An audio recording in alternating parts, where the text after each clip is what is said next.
According to Matthew, Jesus told this particular parable during the last week of his life in Jerusalem.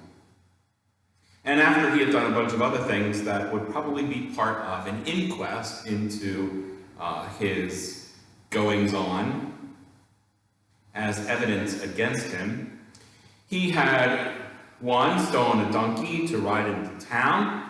He had chased the merchants out of the temple. He had cursed a fig tree for failing to bear fruit, which then abruptly withered and died. He then went back to the temple to teach, and that is where the chief priests and the elders cornered him. And the main thing that they wanted to know was who had given him authority to do all these things that he was doing. Who did he think he was? Now, instead of answering that question, he did something that was very typical of Jesus. He asked them a question in return. By whose authority do you think I claim? He tells them in this story. And then he tells them a parable. Now, of course, that took a little longer than giving them a straight answer, but Jesus never was one to give people answers that they could come up with on their own. He knew truth is something people have to discover on their own and for themselves. So he went to the extra trouble of helping them do that, even when he knew it might backfire on him. So the story he tells the chief priests and the elders on that day was this story about two brothers, the yes brother and the no brother. In Matthew's original Greek, they are simply two children, old enough to work in the family vineyard, but still working out their relationship with their father. When that father asked each of them in turn to go work in the vineyard, the no brother said he would not go, but later changed his mind and went. The yes brother said he would go, but then he never did. Which brother, Jesus wants to know, from his critics, did the will of his father? It was an easy answer. As easy for them as it is for us. The first brother did the will of his father. Of course. It was not what either boy said that mattered, but rather what he did. Only that was not the part of the truth that got Jesus into trouble. What got him into trouble and ultimately killed was the second part. Because then he pointed his fingers and told the chief priests and the elders which brother they were. They were the yes brother. They were yes men, he told them, who said all the right things, believed all the right things, stood for all the right things, but who would not do the right things that God had asked them to do. First, John the Baptist and then Jesus suggested that this generation of believers trade in their beliefs for a fresh experience of God. But they could not bring themselves to do it. You know, they had gotten so immersed in what they thought were the right things that they had twisted it and made it different than what had been intended. They said yes to God all the time, while at the same time acted out a great big no to Christ, who suggested that they might be in for a very big surprise. People they despised were going to be the ones in the kingdom, ahead of them. Not instead of them, but just ahead of them. People who may have said no at the beginning, but who changed their minds and went. while those who refuse to go continue to mistake their own convictions for obedience to God. On the one hand, it is just one more story about hypocrisy, which has always been the number one charge leveled against religious people. That we say one thing, but we do another. Promising that we will love each other on Sunday and finding a dozen ways to slander and cheat or just plain ignore each other on Monday. It is a very serious charge against those who pretend to be good, wearing a fake fur of faith in God in order to gain advantage over other people. I remember growing up in a little town called Downingtown. Down the street from kids that were my age and my sister's age. Now, we had a pool, and every summer our house was the house that all the neighborhood kids gathered in. We played games, we rode bikes, we swam, we made up radio shows, and generally had a very good time with one another. However, once school started, most of those kids acted as if my sister and I didn't even exist.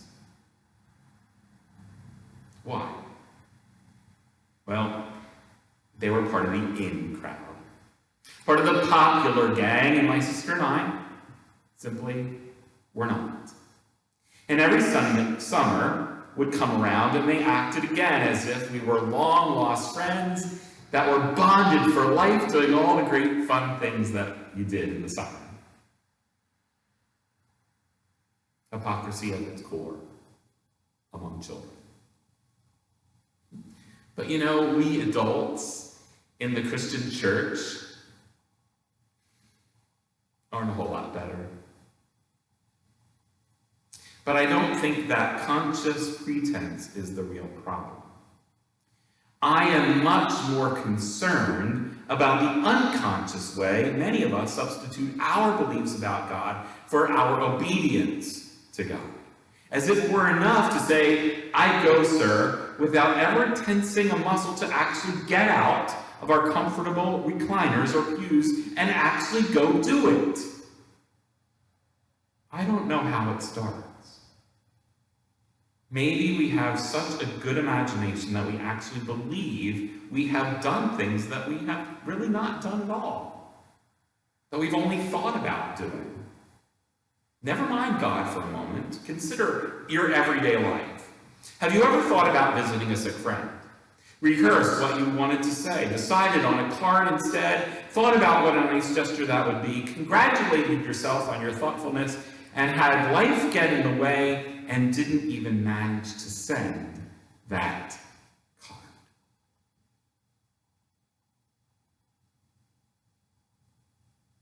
Or later, wonder, did I send that card or not?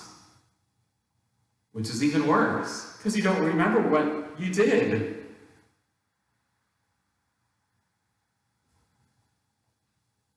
But then you do go ahead and call and ask if they got the card that you may or may not have sent, or do you send another one, wondering, did I send it or not? I am as guilty about that as anyone. And I'm trying to not point fingers that don't also point back at myself. I believe that I'm the kind of person, and I believe that you are also, that wants to go that extra mile for people in need, for people that need to know that we are on their side. I believe that I'm the kind of person that does nice things for others, kind gestures, bringing a little hope to people's lives. But to be perfectly honest, sometimes I simply don't do them. I just roll the ideas around in my head until I have sucked all the sweetness out of them, and then I swallow that bitter core of regret that's left over. And it's easy to get beliefs mixed up with actions. Right now, I know 5 or even 10 people who believe they love their families, who spend very little time with them. I know another 20 who believe in protecting the environment, but they don't recycle.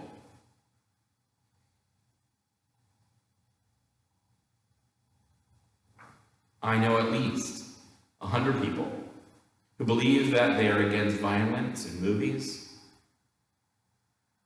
but will stand in line at the very next blockbuster movie that has violence in it. And I know a few people who would say that they believe in the American way of life, however they might define it, but who aren't registered to vote or haven't voted in years, but will be the very first people who complain about our government. You know, it is a very peculiar thing, this vacuum between what we believe and what we actually do. The theological word for it is a simple one. It's called sin. Missing the mark that God set for us.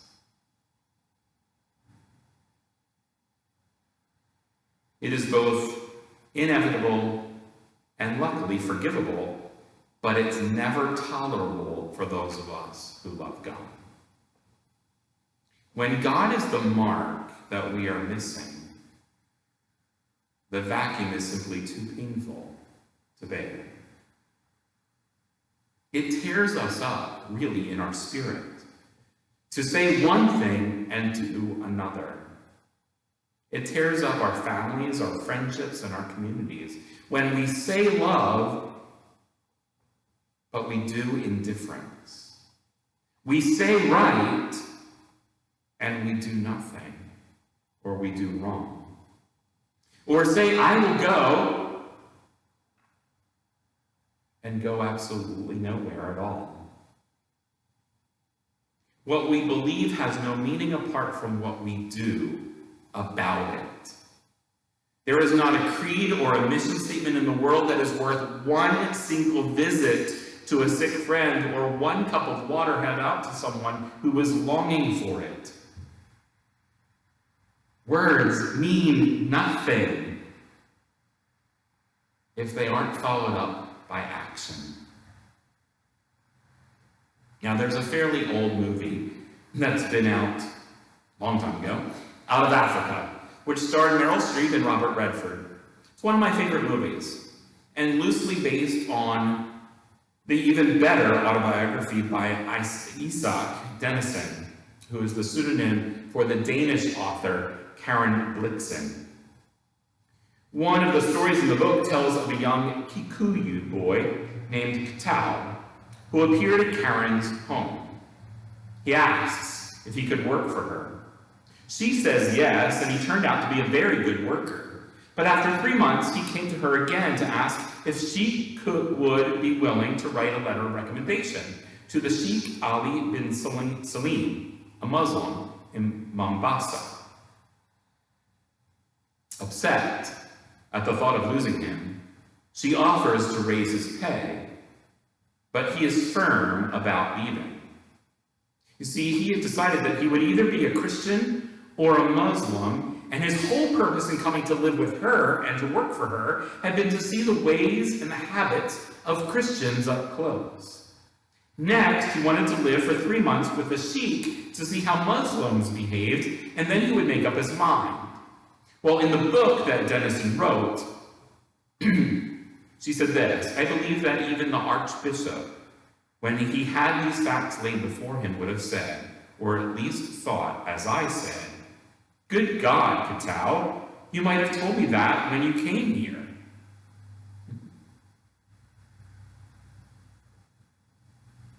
We like the world to perceive us as being good Christians, doing all the right things.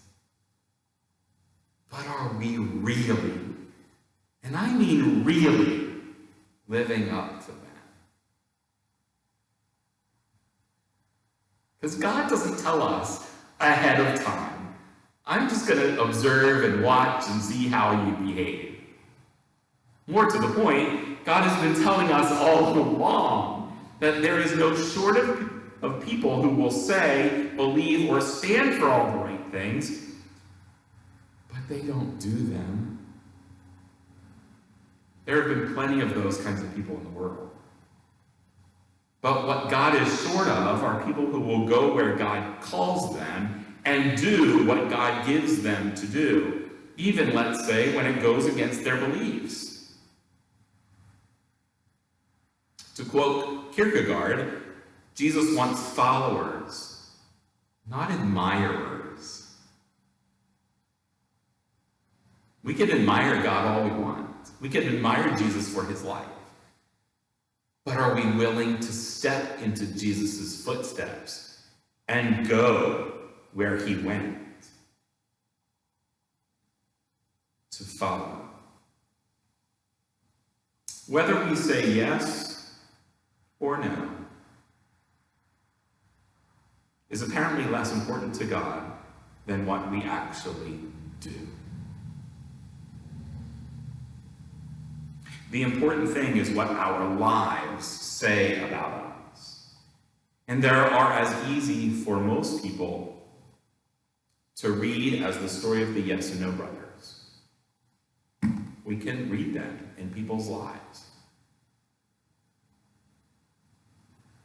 We can say, by looking at you, by seeing what you do, by seeing what you say, to tell which one of the brothers you are. Are you a no brother or a yes brother? Perhaps to put it in a different way, what is moving in your life? Is it your mouth or is it your feet? Thanks be to God.